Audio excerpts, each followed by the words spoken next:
Hello दोस्तों, welcome to PRT teacher classes. कैसे आप सभी? उम्मीद करता हूँ अच्छे होंगे, पढ़ाई कर रहे होंगे। मैं विकास किशोर कौशल आप सभी का स्वागत करता हूँ पीआरटी टीचर क्लासेस में। देखिए, कहा जाता है कि जब मन विचलित हो ना तो खुद को, कहते हैं कि किसी के लिए विचलित हो तो खुद को एक कुछ समय के लिए और अकेले बैठिए और सोचिए कि आपके लिए कौन है। ठीक है, आपके रहने न होने होने से फर्क किसको पड़ रहा है? अगर आपके होने न होने का फर्क अगर जिसको पड़ रहा है, बस उसको पकड़ लीजिए, उनके साथ रहिए, उनके सुख दुख में साथ रहिए। और एक चीज और लाइन जोड़ देता हूँ, तब तक साथ रहिए जब तक उनको उस चीज का फर्क पड़ता हो। आपके रहने न रहने का फर्क जब तक पड़ता हो तब तक उनके साथ रहिए। और अगर उनको वो जीवन भर आपके के साथ रहना चाहते हैं, उनको फर्क पड़ेगा जीवन भर, तो आप उनके साथ जीवन भर रहिए। लेकिन अगर उनको एक समय बाद या किसी को भी आपके रहने न रहने का फर्क नहीं पड़ रहा है तो उनको छोड़ दीजिए, उनके हाल पर जिए मरे चाहे जो हो, आप अपने में मगन रहिए, खुश रहिए। प्यार नाम की कोई चीज़ नहीं होती है। जो लोग कहते हैं प्यार होता है, प्यार होता है, कुछ नहीं होता है। ठीक है, ये चीज़ें आपको सिर्फ तोड़ने और गिराने का काम करते हैं। एक मजबूत इंसान बनिए, अच्छा काम करिए, लोग आपसे प्यार करेंगे। ठीक है, और जिस प्यार के चक्कर में आप पड़े हैं उस चीज़, वो कोई चीज़ है ही नहीं। ठीक है, वो बेकार है, उसके बारे में सोचना बंद कर दीजिए। ठीक है, नहीं, आपको लगता होगा कि सर कह रहे हैं कि प्यार नाम की कोई चीज़ नहीं होती है। वो जिस प्यार के चक्कर में आप पड़े हैं वो आपको डुबो के मानेगी, आपको बर्बाद करके मानेगी। ठीक है, तो उस प्यार के चक्कर में मत पड़िए। मैंने कहा कि जब तक कोई आपसे प्रेम कर रहा है तब तक आप भी करिए, और जिस दिन वो आपसे प्रेम नहीं कर रहा है, जिस दिन आपको छोड़ना चाहता है, उसको जाने दीजिए। किसी को पकड़ कर बांध कर मत रखिए, क्योंकि वो पहले से ही जा चुका है। ठीक है, चलिए शुरू करते हैं। हमने देखिए, हम लोगों ने इससे पहले हम लोगों ने क्या पढ़ लिया था? हम लोगों ने सेल के बारे में पढ़ लिया था। ठीक है, अब इसी में चूंकि टॉपिक दिया है, अंदर टॉपिक दिया है सेल डिवीजन, ये अपने में एक टॉपिक है। ठीक है, सेल डिवीजन क्या है? अपने में ही एक टॉपिक है। ठीक है, कोशिका विभाजन क्या है? अपने में ही एक टॉपिक है। इसी के बारे में पढ़ेंगे, इसी के बारे में क्या करेंगे? पढ़ेंगे। कोशिका विभाजन क्या है, हमको पढ़ना है। कोशिका विभाजन बड़े डिटेल से पढ़ेंगे, बहुत अच्छे तरीके से पढ़ेंगे। ठीक है, सारी चीजों को बारीक तरीके से जानेंगे किस तरह से होता है। ठीक है, तब उसके बाद चलेंगे। देखिए, कुछ कोशिका के ही कुछ भाग थे जिसको मैंने उसमें पढ़ा दिया, लेकिन कुछ ऐसे भाग हैं जिसको इसमें मैं पढ़ाना है। जैसे सेंट्रोसोम, तारकाय की बात कर रहा हूँ, तारकाय की बात कर रहा हूँ, सेंट्रोसोम। ठीक है, सोम की बात कर रहा हूँ। क्यों बात किया? वही मैं कल ही बात कर सकता था लेकिन नहीं किया। उसका कारण है क्योंकि अभी तक जितने भी चीजें पढ़े थे ना, वो कोशिका के अंग थे और कोशिका के लिए कार्य करते थे। लेकिन ये जो है ना, ये जो है वो कोशिका विभाजन के लिए कार्य करता है। इस वजह से कोशिका विभाजन में मैं इसे पढ़ाना चाहता हूँ। मैं इसे कोशिका विभाजन में पढ़ाना चाहता हूँ, इसीलिए मैंने इसको कल नहीं पढ़ाया आपको, इसीलिए मैंने इसको कल नहीं पढ़ा। ठीक है, याद रखिएगा। मेरे पास जितनी क्षमता है, जितना एक स्ट्रेटजी बना के पढ़ाना चाहिए, उस तरह से मैं क्रमबद्ध तरीके से पढ़ा रहा हूँ आपको। मैं आज इसकी चर्चा करूंगा तो इससे आपका जो कोशिका विभाजन है उसकी शुरुआत हो जाएगी। इसी वजह से मैंने इसको रोक के रखा था, इसको मैंने नहीं पढ़ाया, क्योंकि मैं चाहता तो पढ़ाता। ये भी कोशिका का अंग है, लेकिन ये केंद्र के करीब ही रहता है, सब कुछ है। लेकिन मैंने कहा कि इसको मैं तब पढ़ाऊंगा जब कोशिका विभाजन पढ़ाना चलूंगा, क्योंकि जब कोशिका विभाजन पढ़ाना शुरू करूंगा तो इसको जब जोड़ूंगा उससे ना, तो आपको चीजें और अच्छी तरीके से समझ में आएगी। ठीक है, इसी वजह से पढ़ाने चले। और कोशिका विभाजन के में जो डीएनए है उसका क्या वर्क है, गुणसूत्र है किसका, सब अब पढ़ेंगे। जब इनको पढ़ लेंगे तो हमें जब कोशिका विभाजन के बारे में पढ़ेंगे, क्योंकि 3 कोशिका विभाजन होते हैं, समसूत्री विभाजन, अर्धसूत्री विभाजन, असूत्री विभाजन, ये 3 होते हैं। इनके बारे में पढ़ेंगे। तो इनसे पहले हम गुणसूत्र के बारे में, फिर डीएनए के बारे में, फिर आरएनए के बारे में, सबको बारे में पढ़ लेंगे तो हमारे लिए कोशिका विभाजन बहुत ही आसान हो जाएगा। एक चीज याद रखिए, इसी वजह से मैंने इसको रोक रखा था, सेंट्रोसोम को रोक रखा था कि हमें सेंट्रोसोम कब पढ़ाना है। तो चलिए सेंट्रोसोम के बारे में चर्चा करते हैं। सुनिए ध्यान से सुनिएगा, सब कुछ समझ में आएगा। सेंट्रोसोम की खोज बोवेरी ने किया था, बोवेरी ने किया था। सेंट्रोसोम की खोज किसने की थी? तो बोवेरी ने की थी। सेंट्रोसोम की खोज किसने की थी? तो बोवेरी ने की थी, याद रखिएगा। ठीक है, और यह केवल किसमें पाया जाएगा? जंतु कोशिकाओं में पाया जाएगा, जंतु कोशिकाओं में पाया जाएगा, जंतु कोशिकाओं में पाया जाएगा। जाएगा। ठीक है, यह केवल जंतु कोशिकाओं में पाया जाएगा। सेंट्रोसोम की खोज बोवेरी ने किया था और यह केवल जंतु कोशिकाओं में पाया जाता है। यह केवल जंतु कोशिकाओं में पाया जाता है। ठीक है, और ध्यान से सुनिएगा, यह कोशिका विभाजन की क्रिया में सहायक होता है। कोशिका विभाजन की क्रिया में सहायक होता है। कोशिका विभाजन की क्रिया में सहायक होता है। कौन सहायक होता है? तारकाय होता है। ठीक है, यह सिर्फ जंतु कोशिका में पाया जाता है। ठीक है, यह क्या है, इसकी खोज बोवेरी ने की थी। कोशिका विभाजन की क्रिया में सहायक होता है। कौन सहायक होता है? सेंट्रोसोम। आई बात समझ में? क्यों इसको हम पढ़ा रहे हैं? तो इसी वजह से पढ़ा रहे हैं। अब और जुड़ेंगे इसको और करेंगे। ठीक है, इसको और समझेंगे क्यों इसको इसमें पढ़ा रहे हैं। सुनिएगा ध्यान से। यह केंद्रक के समीप पाए जाने वाली एक संरचना है। केंद्रक के समीप पाई जाने वाली संरचना है। ठीक है, क्या है? केंद्रक की समीप पाई जाने वाली संरचना है और दो गोलाकार, ठीक है, दो गोलाकार संरचनाओं से निर्मित होती है। ठीक है, दो गोलाकार संरचनाओं से क्या होती है? निर्मित होती है। कौन होता है? तारकाय होता है, सेंट्रोसोम होता है, और जिन्हें केंद्रक कहा जाता है। क्या कहा जाता है? केंद्रक कहा जाता है। जो दो गोलाकार संरचनाओं से केंद्रित होता है उसे केंद्रक कहा जाता है और इसे तार केंद्रक भी कहते हैं। ठीक है, क्या कहते हैं? तार केंद्रक। प्रत्येक तार केंद्रक एक महीन और स्वच्छ आवरण सेंट्रोस्फेयर से लिपटा होता है। प्रत्येक तार केंद्रक जो होता है एक महीन, ठीक है, तार की तरह क्या होता है? महीन होता है, जिसको क्या कहा जाता है? तो उसको कहा जाता है, क्या कहा जाता है? तो सेंट्रोस्फेयर कहा जाता है, उससे लिपटा होता है। सेंट्रोस्फेयर का मुख्य कार्य कोशिका विभाजन के समय तुर्क तंतु का निर्माण करना। सेंट्रोस्फेयर का मुख्य कार्य क्या है कि जब हम कोशिका विभाजन करते हैं तो उसमें तुर्क का निर्माण करता है। क्या करता है? तुर्क का क्या करता है? निर्माण करता है। तुर्क तंतु का क्या करता है? निर्माण करता है। ठीक है, लेकिन प्रोकैरियोटिक कोशिकाओं में तारकाय का क्या होता है? अभाव होता है। प्रोकैरियोटिक कोशिकाओं में तारकाय का सेंट्रोसोम का क्या होता है? अभाव होता है। सेंट्रोसोम का क्या होता है? अभाव होता है। याद रखिएगा, क्या बताया मैंने? सेंट्रोसोम का अभाव होता है। एकदम तरीके से समझ लीजिए। अब इसको हम क्या करेंगे? आपको लिखवाएंगे, नोट कराएंगे, उसको नोट कर लीजिएगा। चलिए नोट कराते हैं। चलिए देखिए, यह सिर्फ जंतु कोशिकाओं में पाया जाता है। जंतु कोशिकाओं में पाया जाता है। इसकी खोज बोवेरी द्वारा किया गया था। ठीक है, यह कोशिका विभाजन प्रक्रिया में सहायक होता है। यह केंद्रक के समीप पाई जाने वाली संरचना, ये भी बात किए थे, जो दो बेलनाकार रचनाओं से निर्मित होता है, जिन्हें तार केंद्र कहते हैं। प्रत्येक तार केंद्र एक महीन, ठीक है, स्वच्छ आवरण सेंट्रोस्फेयर से लिपटा होता है। सेंट्रोस्फेयर एक महीन क्या है? स्वच्छ आवरण होता है। महीन मतलब पतला स्वच्छ आवरण होता है, जिससे क्या होता है? पूरा घिरा होता है, लिपटा होता है। सेंट्रोस्फेयर का मुख्य कार्य कोशिका विभाजन के समय तुर्क तंतु का निर्माण करना। तुर्क तंतु का निर्माण कौन करता है? तो सेंट्रोस्फेयर करता है। सेंट्रोस्फेयर स्पाइंडल फाइबर का निर्माण यही करता है। कौन करता है? सेंट्रोस्फेयर करता है। प्रोकैरियोटिक कोशिकाओं में सेंट्रोसोम, यहीं पर हमने बोला था कि तारकाय, फिर बोल रहा हूँ सेंट्रोसोम तारकाय एक ही होता है। क्या होता है? इसका अभाव पाया जाता है। यानी प्रोकैरियोटिक कोशिकाओं में सेंट्रोसोम नहीं पाया जाता है। यूकैरियोटिक कोशिकाओं में सेंट्रोसोम पाया जाता है, और वो भी यूकैरियोटिक कोशिका कौन सी? तो जंतुओं की। ठीक है, उसमें सेंट्रोसोम पाया जाता है, लेकिन प्रोकैरियोटिक कोशिकाओं में सेंट्रोसोम नहीं पाया जाता है। ठीक है, प्रोकैरियोटिक कोशिकाओं में सेंट्रोसोम नहीं पाया जाता है, यानी बैक्टीरिया में सेंट्रोसोम शायद नहीं पाया जाता है, क्योंकि वो प्रोकैरियोटिक कोशिकाओं से मिलकर बनी होती है। याद रखिएगा। ठीक है, इस चीज को याद रखिएगा। ये चीज समझ में आ गई। अब हम चलेंगे क्रोमोसोम्स की तरफ, क्योंकि हमें कोशिका विभाजन पढ़ना है तो हमें क्रोमोसोम्स जानना पड़ेगा, डीएनए जानना पड़ेगा, आरएनए जानना पड़ेगा। मैं आपको जो चीजें दे रहा हूँ ना, एकदम फिक्स रेलवे से संबंधित दे रहा हूँ। अब न देखे आपकी मर्जी है।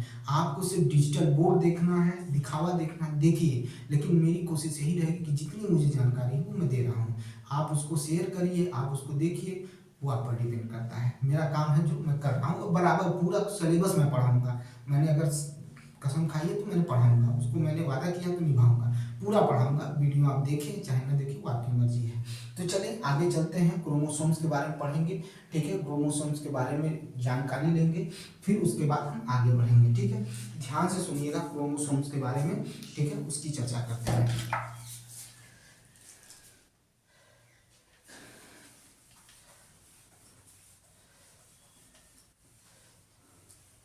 गुणसूत्र की बात कर रहे हैं। किसकी बात कर रहे हैं? गुणसूत्र की बात कर रहे हैं, क्रोमोसोम्स की बात कर रहे हैं।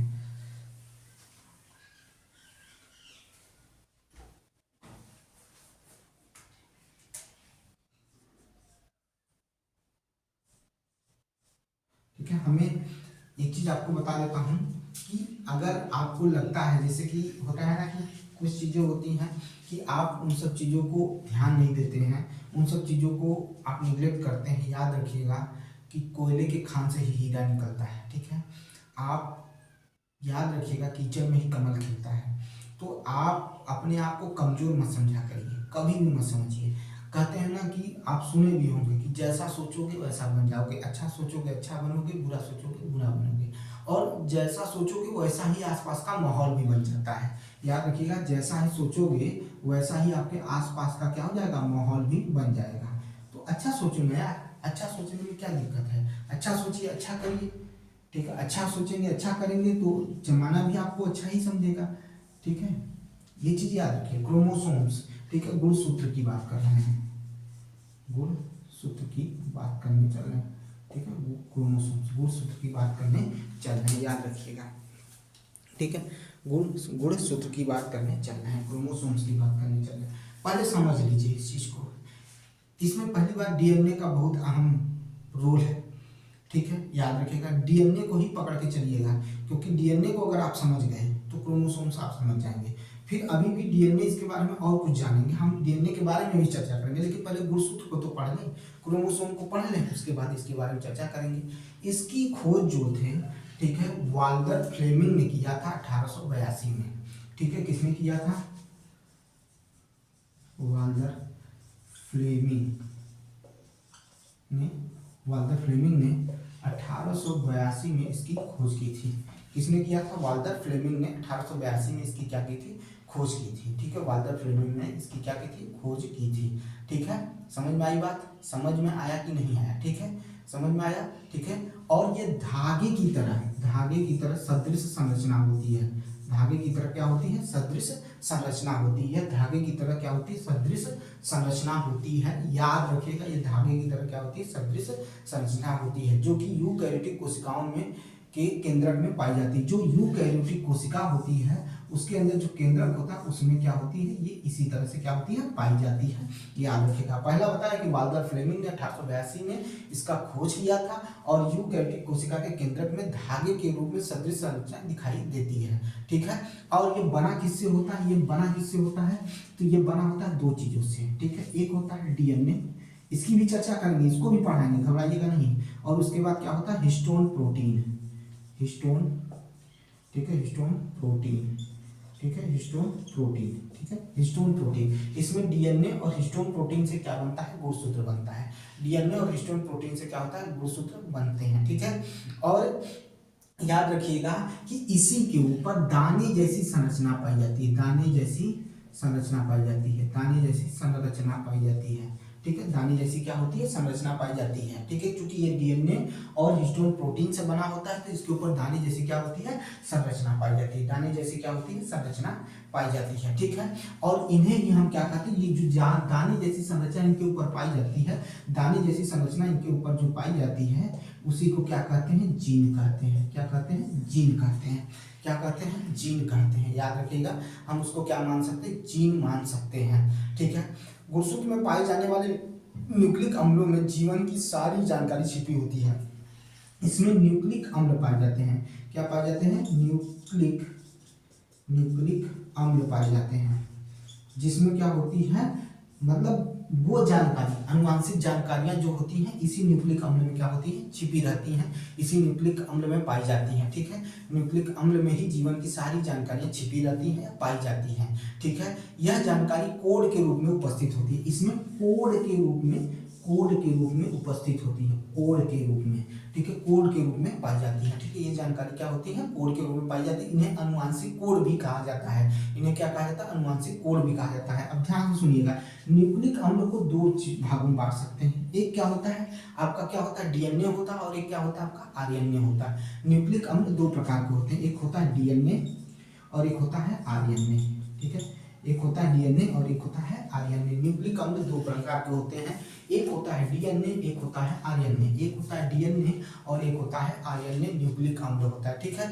यह दोनों न्यूक्लिक, ठीक है, ये दोनों न्यूक्लियाइड जो होते हैं वो फास्फेट, ठीक है, फास्फेट समूह के साथ क्या होते हैं, आपस में जुड़े होते हैं। फास्फेट समूह के साथ आपस में जुड़े होते हैं और इनके बीच जो बांध पाया जाता है, इनके बीच में जो बंध पाया जाता है वो कैसा बंध होता है, तो वो होता है आपका फास्फोडाइएस्टर बंध होता है, फास्फोडाइएस्टर बंध होता है। ठीक है, याद रखिएगा। जीन प्रोटीनों का कोटिंग नहीं करता है। जीन जो होता है, ये जो जीन है ये प्रोटीनों का कोटिंग नहीं करता है, प्रोटीनों का कोटिंग नहीं करता, प्रोटीनों का कोटिंग नहीं करता है, याद रखिएगा। प्रोटीनों का कोटिंग नहीं करता है, याद रखिएगा। ठीक है, प्रोटीनों का कोटिंग नहीं करता है। ये रहा आपका डीएनए के बारे में, ये रहा छोटी सी जानकारी डीएनए के बारे में कि डीएनए में क्या क्या, अरे सॉरी, गुणसूत्र में क्या क्या चीजें होती हैं, गुणसूत्र में क्या क्या चीजें होती हैं, ये सारी जानकारी रही। चलिए आगे चलते हैं। पहले उससे पहले इसको क्या करते हैं, लिख लेते हैं। फिर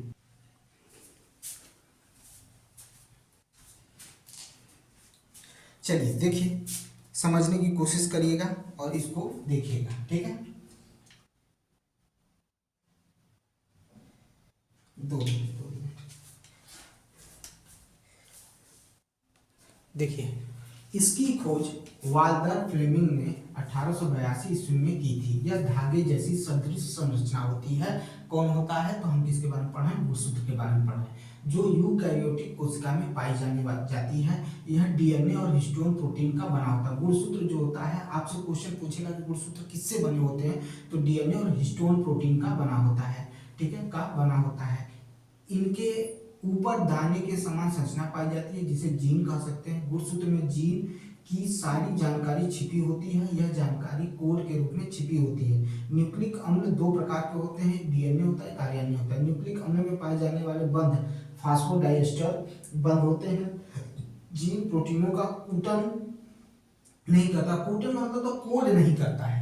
ठीक है, प्रोटीनों का कोड ये नहीं करता। जीन जो होता है प्रोटीनों का कोड नहीं करता है, याद रखिएगा। ये चीज है किसके बारे में, गुणसूत्र के बारे में। अब हमने पढ़ा है, क्या पढ़ा है कि न्यूक्लिक अम्ल दो प्रकार होते हैं। अब हम पढ़ेंगे डीएनए के बारे में, आरएनए के बारे में। आरएनए 3 प्रकार का होता है, आप भी पढ़े हैं। ठीक है, तो अब इनके बारे में पहले डीएनए के बारे में जानेंगे, फिर आरएनए के बारे में जानेंगे। डीएनए का व्यास कितना होता है, ठीक है, इनकी जो संरचना होती है वो दोहरी क्या होती है, दोहरी क्या होती है, टर्न संरचना होती है। इसके बारे में हम लोग पढ़ेंगे। तो अब हम पढ़ने चल रहे हैं डीएनए के बारे में और आरएनए के बारे में, दोनों के बारे में चर्चा करेंगे। उससे पहले आप स्क्रीनशॉट ले लीजिए इसका। ये चीज हो गया। अब देखिए हम चल रहे हैं पढ़ने डीएनए के बारे में।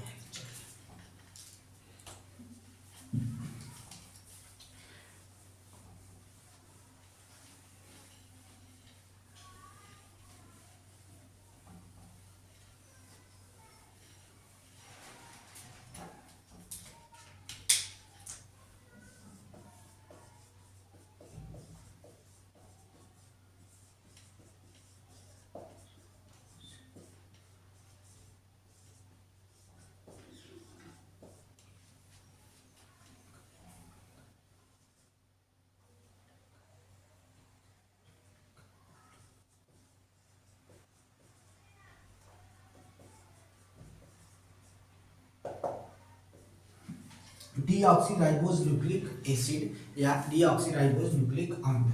ठीक है, अब हम इसके बारे में पढ़ेंगे। एक चीज याद रखिएगा, माता पिता यानी जो मातृ होती है या पिता होते हैं, ये जो पेरेंट्स होते हैं, इनके द्वारा अनुवांशिक गुणों का ट्रांसफर इन्हीं डीएनए के जरिए किसमें होता है, संतति में होता है।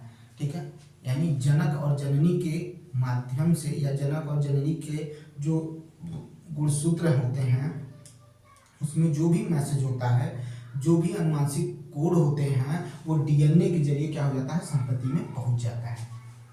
डीएनए के जरिए संतति में पहुंच जाता है। अब ये डीएनए बना किससे है, ये एक जटिल प्रक्रिया, याद रखिएगा। इसमें सबकी चर्चा करेंगे। ठीक है, सबकी चर्चा करेंगे, याद रखिए। ठीक है, सबकी चर्चा करेंगे, समझिएगा। पहले देखिए, इसमें आपको एक चीज देखने को मिलेगा। ठीक है, आपको एक चीज देखने को मिलेगा, उसका नाम है आपको डीऑक्सीराइबोज शर्करा। ठीक है, डीऑक्सीराइबोज शर्करा। ठीक है, ठीक है, डीऑक्सीराइबोज शर्करा। ठीक है, शर्करा, डीऑक्सीराइबोज शर्करा, ये आपको पहले देखने को मिलेगा। डीऑक्सीराइबोज शर्करा क्या है, पहले देखने को मिलेगा। डीऑक्सीराइबोज शर्करा पहले देखने को मिलेगा। ठीक है, फिर 4 नाइट्रोजन युक्त क्षार मिलेंगे। क्या मिलेंगे? 4 नाइट्रोजन, ठीक है, या 4 नाइट्रोजन युक्त क्या मिलेंगे? क्षार मिलेंगे, ठीक है, 4 नाइट्रोजन युक्त क्षार मिलेंगे, ठीक है, 4 नाइट्रोजन युक्त क्या मिलेंगे? क्षार मिलेंगे, ठीक है, क्षार मिलेंगे, ठीक है, क्षार मिलेंगे। दो जो होगा प्यूरीन होंगे, दो क्या होंगे? प्यूरीन होंगे, ठीक है, प्यूरीन एडेनिन होंगे, दो प्यूरीन, ठीक है, एडेनिन होंगे, एडेनिन होंगे। साइटोकाइनिन होंगे, ठीक है, साइटोसाइन होगा, साइटो, ठीक है, ठीक है, साइटो क्या होंगे? साइटोसिन होंगे, क्या होंगे? साइटोकाइनिन नहीं, साइटोसिन होंगे। फिर क्या होंगे? गुआनिन होंगे, गुआनिन होंगे, ठीक है, क्या होंगे? गुआनिन होंगे, ठीक है, क्या होंगे? गुआनिन होंगे, याद रखिएगा। और एक जो बच गया उसे कहते हैं थायमीन होंगे, ठीक है, थायमीन होंगे, क्या होंगे? थायमीन होंगे, ठीक है, ठीक है, क्या होंगे? थायमीन होंगे, ठीक है, थायमीन होंगे, याद रखिएगा। और क्या होगा?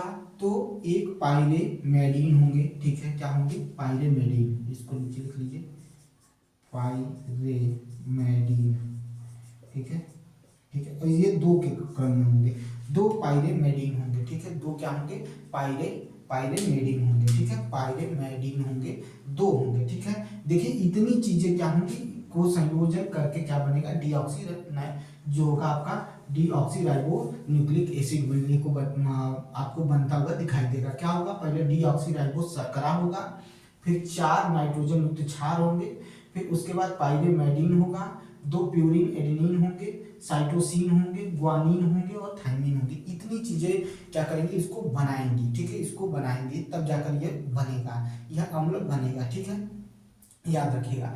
डीएनए के द्विरिजिकी प्रति कहते हैं कि द्विरिजिकी जो घुमावदार टर्न होते हैं उसकी खोज जो किए थे वो 2 व्यक्तियों ने किया था, ठीक है, 2 व्यक्तियों ने किया था, एक थे वाटसन और एक थे क्रिक, इन्हीं के अनुसार बताया गया कि जो डीएनए का व्यास होता है और उसके बाद 2 टर्न लेने के बाद जो डीएनए की लंबाई होती है, दोनों की चर्चा किए थे।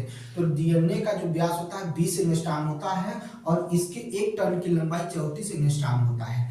20 एंगस्ट्रॉम डीएनए का व्यास होता है, लेकिन इनका जब एक टर्न लेते हैं तो 34 एंगस्ट्रॉम की लंबाई इनको देखने को मिलती है, ठीक है। यूकैरियोटिक कोशिकाओं में जो डीएनए होता है वो क्या होता है? शाखित रूप में होता है, लंबा होता है, ठीक है, और सर्पिलाकार होता है, ठीक है, क्या होता है? लंबा होता है, अशाखित रूप में होता है और सर्पिलाकार होता है। लेकिन अगर हम बात करें प्रोकैरियोटिक कोशिकाओं में, माइटोकॉन्ड्रिया में भी डीएनए पाया जाता है, आप सुने हैं, हमने बताया भी है, और क्लोरोप्लास्ट में भी डीएनए होते हैं। तो इसमें जो डीएनए होते हैं वो वृत्ताकार रूप में होते हैं। कैसे होते हैं? वृत्ताकार रूप में ये डीएनए पाए जाते हैं, वृत्ताकार रूप में ये डीएनए पाए जाते हैं, ठीक है। डीएनए अनेक, ठीक है, न्यूक्लियोटाइड, ठीक है, डीएनए अनेक न्यूक्लियोटाइड, ठीक है, न्यूक्लियोटाइड का बहुलक होता है। क्या होता है? अनेक न्यूक्लियोटाइड का बहुलक होता है। अब कितने न्यूक्लियोटाइड पाए जाते हैं वो भी सुनिए। प्रत्येक टर्न में 10 न्यूक्लियोटाइड पाए जाते हैं। प्रत्येक टर्न में क्या होते हैं? 10 न्यूक्लियोटाइड पाए जाते हैं, ठीक है, प्रत्येक टर्न में 10 न्यूक्लियोटाइड पाए जाते हैं। प्रत्येक टर्न में क्या होते हैं? 10 न्यूक्लियोटाइड पाए जाते हैं, ठीक है, समझ में आई बात? फिर से सुनिएगा। डीऑक्सीराइबोज न्यूक्लिक अम्ल, डीऑक्सीराइबोज न्यूक्लिक अम्ल, यह माता पिता से जो अनुवांशिक मैसेज होते हैं या कहा जाता है अनुवांशिक कोड होते हैं वो बच्चों में जाता है, तो इन्हीं के जरिए जाता है। पहली चीज, इसमें आपको डीऑक्सीराइबोज शर्करा पाया जाएगा, 4 नाइट्रोजन युक्त क्षार पाए जाएंगे, पैरामेडिन पाए जाएंगे, वो भी 2 पाए जाएंगे, 2 प्यूरिन एडेनिन पाए जाएंगे, फिर साइटोसिन पाए जाएंगे, ग्वानिन पाए जाएंगे और थायमिन पाए जाएंगे, तब जाकर ये पूरा एक अम्ल बनेगा, ठीक है, याद रखिएगा। डीएनए द्विरजिकी प्रतिरूप की खोज की थी, और मतलब डीएनए जो है वो द्विरजिकी प्रतिरूप की खोज किसने की थी? वाटसन और क्रिक ने की थी। किसने की थी? वाटसन और क्रिक ने किया था, ठीक है। और इन्हीं के अनुसार बताया कि डीएनए का जो व्यास होता है वो कितना होता है? 20 एंगस्ट्रॉम होता है, 20 एंगस्ट्रॉम होता है, और एक टर्न की लंबाई जो होती है वो 34 एंगस्ट्रॉम होती है। कितनी होती है? 34 एंगस्ट्रॉम होती है। यूकैरियोटिक कोशिकाओं में जो होती हैं, यूकैरियोटिक कोशिकाएं जो होती है वो अशाखित रूप से होती हैं, और क्या होती है? सर्पिलाकार होती हैं और लंबी होती हैं, जबकि प्रोकैरियोटिक कोशिकाओं में, माइटोकॉन्ड्रिया में, क्लोरोप्लास्ट में क्या होता है, गोलाकार होती है। कैसी होती है, गोलाकार होती हैं या वृत्ताकार होती हैं। डीएनए में न्यूक्लियोटाइड होते हैं और प्रत्येक टर्न में 10 न्यूक्लियोटाइड देखने को मिलते हैं। बस इतना सा ही आपको इसमें याद रखना है। अभी कुछ आगे भी चलते हैं, तो चलिए पहले 10 तो याद, पहले इन सब चीज़ों को करिए, ठीक है। यह अम्ल हमारे लक्षणों को एक पीढ़ी से दूसरी पीढ़ी में पहुंचाने का कार्य करते हैं। इस अम्ल में डीऑक्सी राइबोस शर्करा, 4 नाइट्रोजन युक्त क्षार, 2 purine adenine guanine, 2 pyrimidine thymine और साइटोसिन होते हैं। डीएनए द्विरुजुकी प्रतिरूप की खोज वाटसन और क्रिक ने की थी। उन्होंने बताया कि डीएनए का व्यास 20 एंगस्ट्रॉम तथा 1 टन की लंबाई 34 एंगस्ट्रॉम होती है। यूकैरियोटिक कोशिकाओं में यह लंबा अशाखित तथा सर्पिलाकार होता है तथा प्रोकैरियोटिक कोशिकाओं में माइटोकॉन्ड्रिया हो चाहे क्लोरोप्लास्ट हो, उसमें वृत्ताकार होते हैं। डीएनए अनेक न्यूक्लियोटाइड का बहुलक होता है और प्रत्येक टर्न में 10 न्यूक्लियोटाइड होते हैं। पूछ सकता है कि प्रत्येक टर्न में, डीएनए के प्रत्येक टर्न में कितने न्यूक्लियोटाइड होते हैं, तो 10 न्यूक्लियोटाइड होते हैं। क्या होते हैं, 10 न्यूक्लियोटाइड होते हैं। अब हम पढ़ेंगे राइबोन्यूक्लिक अम्ल। अब हमें पढ़ना है राइबोन्यूक्लिक अम्ल। उसको जब हम पढ़ लेंगे तब हमारे पास क्या बचेगा, आगे की तरफ हम फिर बढ़ चलेंगे कोशिका विभाजन की तरफ। बस इतना ही आप इसको समझना है। तो हम पढ़ेंगे अब आरएनए के बारे में। आरएनए 3 प्रकार के होते हैं, उनके बारे में भी चर्चा कर लेंगे। हमारा ये क्या हो जाएगा, टॉपिक यहाँ पर खत्म हो जाएगा। लेकिन इसके बाद तुरंत क्या हो जाएगा, कोशिका विभाजन की तरफ चलेंगे। तो चलिए शुरू करते हैं। स्क्रीनशॉट ले लीजिएगा भाई।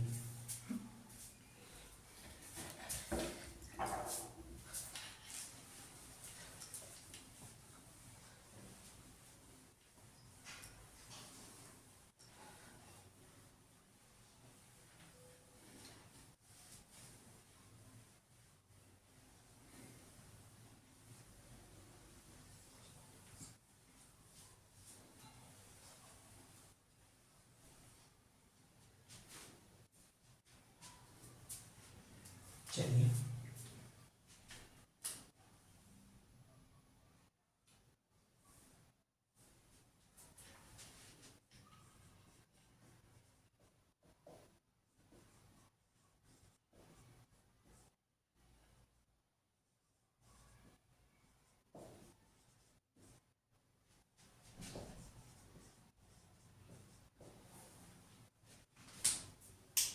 राइबोन्यूक्लिक अम्ल आरएनए, ठीक है।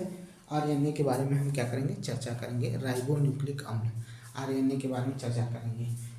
डीएनए में जो भी घटक पाए गए, उन घटकों में से एकाध घटक का परिवर्तन किया गया या परिवर्तित रूप होता है आरएनए, ठीक है। याद रखिएगा, मतलब कुछ घटकों को उसकी, जैसे यहाँ पर, जैसे उसमें 4 नाइट्रोजन के जो क्षार मिलते रहे थे, 4 नाइट्रोजन के क्षार होते हैं। इसमें भी आपको 4 नाइट्रोजन के क्षार देखने को मिलेंगे। राइबोस शर्करा भी आपको देखने को मिलेगा इसमें, लेकिन एक चीज अलग हो जाएगा, ठीक है। इसमें क्या हो जाएगा, यहाँ पर एक चीज अलग हो जाएगा, जिस उसमें जो थाइमिन था ना, उसकी जगह पर कुछ और आ जाएगा। उसकी जगह पर एक अलग घटक आ जाता है जिसे यूरेसिल नामक क्षार कहा जाता है। थाइमिन की जगह, उसमें थाइमिन था, उसमें थाइमिन था, इसमें क्या हो जाएगा, यूरेसिल आ जाएगा, यूरेसिल हो जाएगा, यूरेसिल हो जाएगा, ठीक है। यूरेसिल हो जाएगा, ठीक है। यूरेसिल नामक क्षार होता है, ठीक है। अब क्या कर रहा है कि इसमें अगर हम दोनों न्यूक्लिक अम्लों के, डीएनए की बात कर रहा है और आरएनए की भी बात कर रहा है, दोनों जो है जैविक क्रियाओं को, ध्यान से सुनिएगा, ये बहुत लाइन इंपॉर्टेंट है, ठीक है। इसमें जो दोनों न्यूक्लिक अम्लों को हम जैविक अणुओं की श्रेणी में रखते हैं, जैविक अणुओं की श्रेणी में रखते हैं। लेकिन यही जैविक अणुओं की श्रेणी में नहीं रखा जाता है, जैविक अणुओं की अन्य भी श्रेणियां होती हैं, ठीक है। जैविक अणुओं की अन्य भी श्रेणियां होती है। इसमें बहुत ज्यादा नहीं समझना, बस कुछ चीजों को समझना, लेकिन प्रकार बहुत जरूरी है इनका समझना। तो इसके क्या होते हैं, अन्य अन्य क्या होते हैं, जैविक अणु होते हैं, ठीक है। उसमें होता है प्रोटीन, होता है कार्बोहाइड्रेट, होता है वसा होता है, ये भी क्या है, जैविक अणु हैं। और ये इनकी भी एक श्रृंखला होती है और इसमें विटामिन भी आता है, तो हम इन सभी को जोड़ते हैं। तो इसी के बाद अगर हम बात करें कि प्रोटीन आरएनए कितने प्रकार के होते हैं, तो 3 प्रकार के होते हैं। एक होता है एमआरएनए होता है, जो मैसेंजर आरएनए होता है, ठीक है। और एक होता है आपका टीआरएनए, जो ट्रांसफर आरएनए होता है। और एक होता है आरआरएनए, क्या होता है, राइबोसोमल, ठीक है, क्या है, आरएनए होता है, ठीक है। राइबोसोमल आरएनए होता है, ठीक है, ये भी क्या होते हैं, ये 3 प्रकार होते हैं और तीनों में किसकी बात की गई है उसके बारे में हम चर्चा कर लेते हैं। देखिए जो पहले mRNA होता है, mRNA का काम क्या होता है, अब mRNA करता क्या है, तो ये अमीनो एसिड को क्या करता है, निश्चित क्रम में रखता है, अमीनो एसिड को निश्चित क्रम में रखता है। tRNA ट्रांसफर आरएनए होता है, ये अमीनो एसिड को क्या करता है, ट्रांसफर करने का काम करता है, ठीक है। आरएनए जो एसिड होता है, सॉरी tRNA जो होता है, ये अमीनो एसिड को राइबोसोम तक पहुंचाने का काम करता है, ठीक है। किसको पहुंचाता है, तो अमीनो एसिड को राइबोसोम तक पहुंचाने का काम करता है। और ये सबसे छोटा आरएनए है, ये सबसे छोटा आरएनए है कौन, tRNA। अब यही पाया जाता है mRNA। mRNA क्या करता है, तो राइबोसोम पर पाया जाता है, ये क्या होता है, राइबोसोम पर पाया जाता है और प्रोटीन के संश्लेषण में सहायक होता है। राइबोसोम पर पाया जाता है और ये प्रोटीन के संश्लेषण में क्या होता है, सहायक होता है। इतना बंधु याद रखिए, आपका काम हो जाएगा, इतने में ही आपका काम हो जाएगा, आपको बहुत ज़्यादा जानने की जरूरत नहीं है, ठीक है। इसी तरह से अगर हम बात करें तो यहाँ पर हमारा क्या होता है, आरएनए भी समाप्त होता है। लेकिन क्या आरएनए इतने पे ही खत्म कर देंगे, नहीं भाई, अब हम यहाँ पर इस चीज को आगे बढ़ेंगे और कोरिलेट करेंगे किसके साथ, तो क्या कोशिका विभाजन के साथ। तो पहले इसको लिख लेते हैं।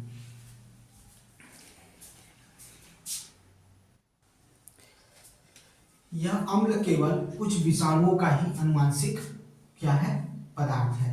अच्छा देखिए, ये याद रखिएगा, हमारे शरीर में ये किस तरह से काम, हमारे शरीर में भी है, लेकिन कुछ विषाणु जो होते हैं उनमें इस तरह से पाया जाता है कि यही अनुवांशिक लक्षणों को क्या करता है, ट्रांसफर करता है विषाणु में। लेकिन हमारे शरीर में क्या करता है, तो हमारे शरीर में डीएनए को डिकोड करने का काम यही करता है, कौन करता है, आरएनए। सूचनाओं को आगे क्रियान्वित करने का भी कार्य यही करता है।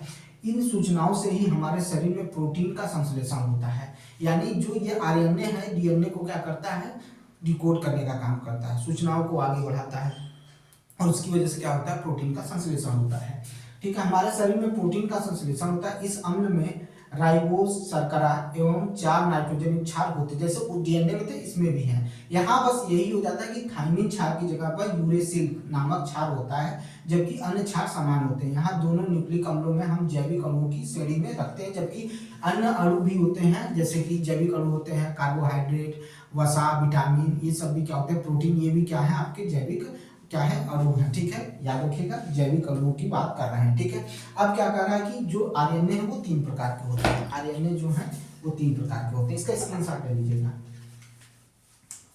आरएनए 3 प्रकार के होते हैं।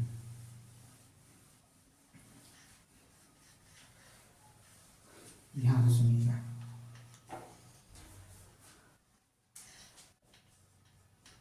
आरएनए 3 प्रकार के होते हैं, 3 प्रकार के होते हैं, आरएनए 3 प्रकार के होते हैं। पहला है mRNA।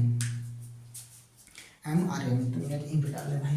mRNA क्या है, पहला mRNA, ये क्या करता है, तो कौन सी एसिड को, तो याद रखिएगा अमीनो एसिड को निश्चित क्रम में रखते हैं, ठीक है। अमीनो एसिड को क्या करते हैं, निश्चित क्रम प्रदान करते हैं या निश्चित क्रम को बनाते हैं, अमीनो एसिड के निश्चित क्रम को बनाते हैं, ठीक है, निश्चित क्रम को बनाते हैं।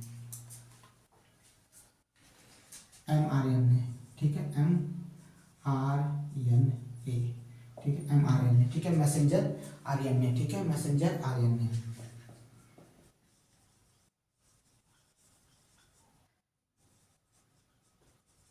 ठीक है, ये क्या करता है, अमीनो एसिड के निश्चित क्रम को बनाता है, ठीक है। यह अमीनो एसिड के निश्चित क्रम को बनाता है, निश्चित क्रम को बनाता है। tRNA, ठीक है, tRNA, ठीक है, ट्रांसफर आरएनए, ट्रांसफर आरएनए क्या करता है, ट्रांसफर आरएनए क्या करता है, अमीनो एसिड को राइबोसोम तक पहुंचाने का कार्य करता है। यह अमीनो एसिड को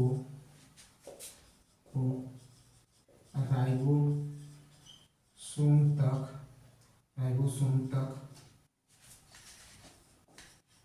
पहुंचाने का कार्य करता है। बता दिए हैं भाई, पहले ही पढ़ा दिए हैं, रखता है, ठीक है। फिर तीसरा क्या है, तीसरा क्या है, तीसरा क्या है आपका, तो तीसरा है आपका, ठीक है, आर आर एन ए, ठीक है, आर आर एन ए, ठीक है, आर आर एन ए, ठीक है, आर आर एन ए, ठीक है, आर आर एन ए, ठीक है, राइबोसोमल, ठीक है, राइबोसमल, राइबो, ठीक है, आर एन ए, ठीक है, ये याद रखिएगा। यह क्या करता है, यह क्या करता है, तो यह क्या करता है, प्रोटीन के संश्लेषण में सहायक होता है, ठीक है। यह क्या होता है, प्रोटीन के संश्लेषण में सहायक होता है। यह प्रोटीन के संश्लेषण में सहायक होता है, होता है।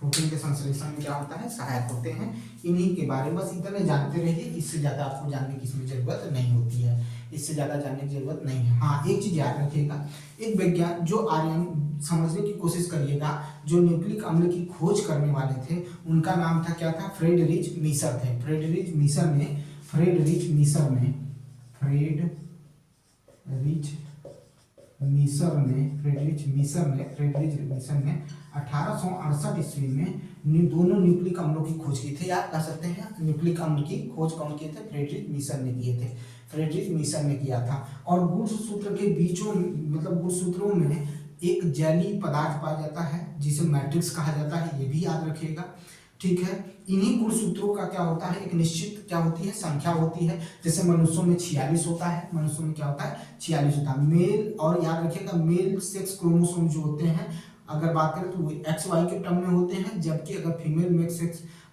फीमेल सेक्स क्रोमोसोम्स की बात करें तो वो किस में होते हैं, तो क्या इसमें होते हैं, तो आपका एक्स एक्स में होते हैं। याद रखिएगा, यही चीजें यहाँ पर आपको याद रखनी, इससे ज्यादा इसमें कुछ पढ़ना नहीं है, ठीक है। जो गाढ़ा पदार्थ पाया जाता है न्यूक्लिक अम्ल के बीच में, गुणसूत्र के बीच में, वो क्या होता है, मैट्रिक्स होता है। वो क्या होता है, याद रखिएगा, उसे क्या कहते हैं, मैट्रिक्स कहते हैं। इसको भूलिएगा नहीं, इसको भूलिएगा नहीं। अब हम चलेंगे कोशिका विभाजन की तरफ, थोड़ी सा कोशिका विभाजन के बारे में पढ़ेंगे, ताकि हमारा क्या हो, शुरुआत हो जाए। उसके बाद हम क्या करेंगे, आगे की तरफ बढ़ेंगे, ठीक है। चलिए अब कोशिका विभाजन की तरफ हम पढ़ते हैं और कोशिका विभाजन को समझने की कोशिश करते हैं, ठीक है। कोशिका विभाजन को हम पढ़ेंगे। चलिए इसका स्क्रीनशॉट ले लीजिएगा।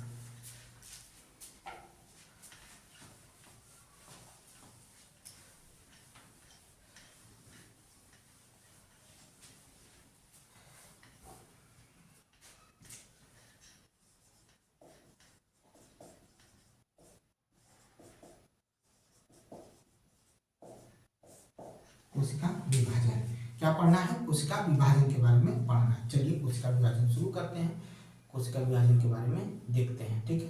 चलिए कोशिका विभाजन के बारे में देखते हैं। एक वैज्ञानिक थे विरचू, कौन थे, विरचू, ठीक है, विरचू, ठीक है। एक वैज्ञानिक थे विरचू।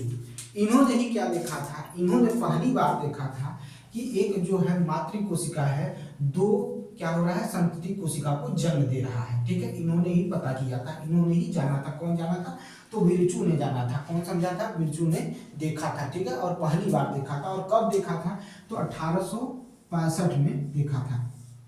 1865 में विरचू ने देखा कि एक जो जननी कोशिका है, परिपक्व कोशिका है, वो क्या कर रही है, दो संतति कोशिकाओं को जन्म दे रही है। दो संतति कोशिकाओं क्या कर रही है, जन्म दे रही है, ठीक है। दो संतति कोशिकाओं को जन्म दे रही है, ठीक है। ये चीज हो गया। अगर हम बात करें कि विभाजन कितने प्रकार का होता है, कोशिका विभाजन कितने प्रकार का होता है, तो 3 प्रकार का होता है। कितने प्रकार का होता है, 3 प्रकार का होता है। पहला है असूत्री विभाजन, दूसरा क्या है, समसूत्री विभाजन, तीसरा क्या है, अर्धसूत्री विभाजन, ठीक है। एक होता है असूत्री विभाजन, ठीक है, दूसरा होता है समसूत्री विभाजन, तीसरा होता है अर्धसूत्री विभाजन, ठीक है। क्या होता है, अर्धसूत्री विभाजन। तो असूत्री विभाजन,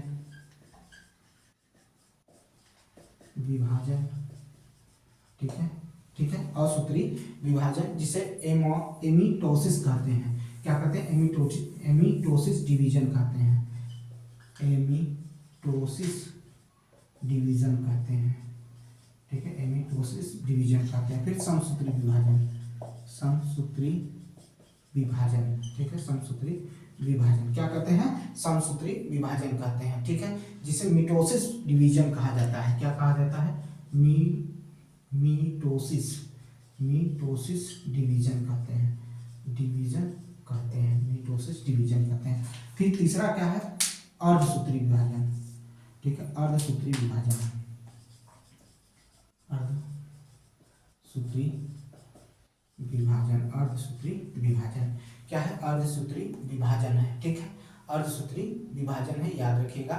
तीसरा क्या है, अर्धसूत्री विभाजन, जिसे मियोसिस कहते हैं, क्या कहते हैं, मियोसिस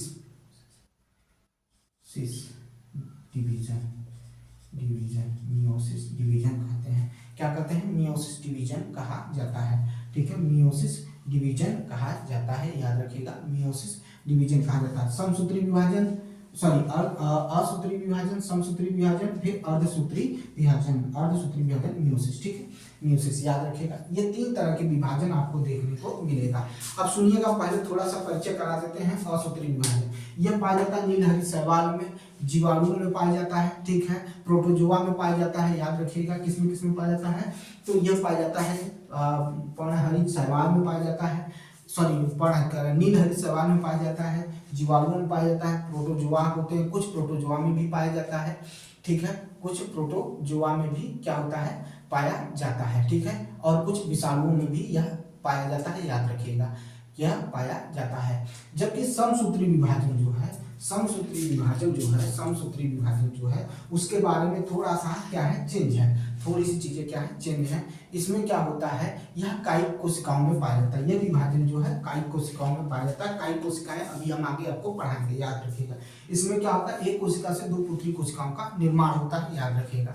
अब आगे इसी में आता है आपका अर्धसूत्री विभाजन। अर्धसूत्री विभाजन जो है वो न्यूनकारी विभाजन है। कैसा विभाजन है, न्यूनकारी विभाजन है, याद रखिएगा। तो इनके बारे में हम विस्तृत चर्चा अब अगले चैप्टर में करेंगे, अगले क्लास में करेंगे। तब तक इतना जितना हम पढ़ाए हैं इसको रिवाइज करिए, और इसमें क्वेश्चन भी आपको देखने को मिलेगा, ठीक है। मिलते हैं नेक्स्ट वीडियो में, बहुत बहुत धन्यवाद। लाइक करिए, शेयर करिए, सब्सक्राइब करिए मेरे चैनल को।